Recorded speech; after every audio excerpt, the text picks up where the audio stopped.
Doctor B R. Ambedkar की जाति का विनाश का विस्तृत सारांश। Doctor B R.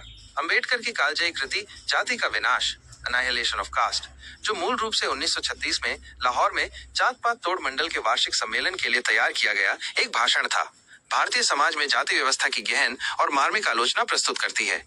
ये केवल एक सैद्धांतिक विमर्श नहीं, बल्कि एक व्यवहारिक सुधारक के दृष्टिकोण से लिखा गया एक शक्तिशाली आह्वान है, जो जाति उन्मूलन के लिए ठोस समाधान सुझाता है। अंबेडकर का अकादमिक और व्यावहारिक दृष्टिकोण। अंबेडकर का दृष्टिकोण अद्वितीय था, क्योंकि उन्होंने जाति व्यवस्था की केवल सैद्धांतिक निंदा ही नहीं की, बल्कि इसके उन्मूलन के लिए व्यावहारिक समाधान भी प्रस्तुत किए। वे एक सक्रिय सुधारक थे, जिन्होंने जमीनी स्तर पर परिवर्तन लाने पर जोर दिया।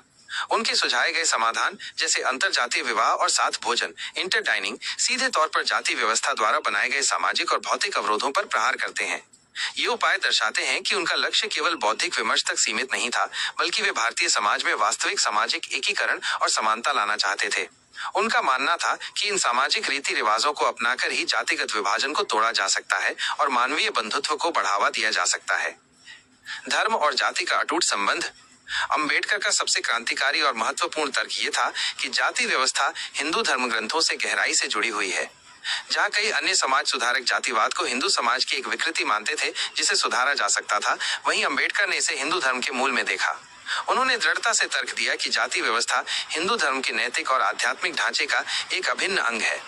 यही कारण था कि वे धर्म ग्रंथों के त्याग की बात करते थे, और उन्होंने यहाँ तक कहा था कि इन ग्रंथों को डायनामाइट से उड़ा देना चाहिए।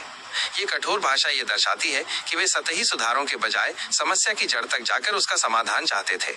उनका मानना था कि जब तक हिंदू धर्म अपनी जाति आधारित संरचनाओं को नहीं त्यागेगा, तब तक वास्तविक सामाजिक समानता प्राप्त करना असंभव होगा। गांधी और अंबेडकर का वैचारिक टकराव। महात्मा गांधी के साथ अंबेडकर का वैचारिक मतभेद जाति का विनाश का एक महत्वपूर्ण पहलू है। ये केवल दो नेताओं के बीच का व्यक्तिगत विवाद नहीं था, बल्कि ये भारत में सामाजिक सुधार के दो भिन्न भिन्न दृष्टिकोणों का प्रतिनिधित्व करता था।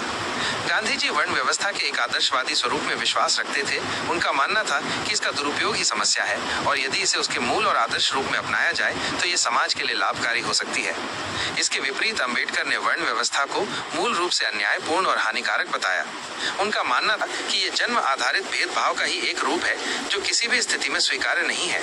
ये टकराव आज भी भारतीय समाज में जाति और धर्म के संबंधों पर बहस के लिए अत्यंत प्रासंगिक है, और ये दिखाता है कि कैसे दो महान नेता भी एक ही समस्या को अलग अलग दृष्टिकोणों से देखते थे। जाति का विनाश की आज भी प्रासंगिकता। ये पुस्तक 1936 में लिखी गई थी, लेकिन इसकी प्रासंगिकता आज भी उतनी ही है जितनी उस समय थी। भारत में जातिगत भेदभाव हालांकि कानूनन निषिद्ध है, फिर भी विभिन्न रूपों में मौजूद है। ये सामाजिक भेदभाव विवाह संबंधी मुद्दों, शैक्षिक अवसरों की कमी या आर्थिक असमानता के रूप में प्रकट हो सकता है। अंबेडकर के तर्क हमें आज भी इस समस्या की जड़ों को समझने और इसके समाधान के लिए सोचने पर मजबूर करते हैं। ये पुस्तक हमें ये सोचने पर भी विवश करती है कि क्या वास्तविक सामाजिक न्याय और समानता के लिए केवल सतही सुधार पर्याप्त है, या सामाजिक संरचनाओं में आमूल-चूल परिवर्तन आवश्यक है। ये हमें याद दिलाता है कि जाति केवल एक ऐतिहासिक अवशेष नहीं है, बल्कि एक जीवन सामाजिक सच्चाई है, जिसे समझने और जिससे निपटने के लिए निरंतर प्रयास की आवश्यकता है। अंबेडकर की जाति का विनाश सिर्फ एक किताब नहीं, बल्कि सामाजिक न्याय के लिए एक घोषणा पत्र है, जो भारतीय समाज को जाति के बंधनों से मुक्त करने का मार्ग प्रशस्त करता है। ये हमें बार बार इस बात पर विचार करने को मजबूर करती है कि क्या हम वास्तव में एक ऐसे समाज का निर्माण कर पाए हैं, जहाँ सभी व्यक्ति उनकी जाति या जन्म से परे समान हैं।